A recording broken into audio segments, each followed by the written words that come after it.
Well, a very good evening to you. Let's now take a look at what is happening in sports. My name is Robinson Okenya. We begin with rugby, and the National Rugby Sevens team Shujaa failed to register a win in their first day of the Perth Sevens that kicked off in Australia. Shujaa were routed 29-14 by New Zealand before going down 21-14 to Fiji in their second match of Pool C, and Shujaa will face Uruguay next on Saturday, which will be their first game on the second day of Perth Sevens.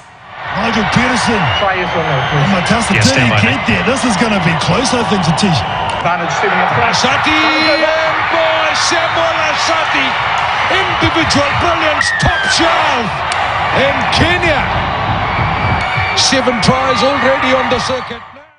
Let's now get to some martial arts action and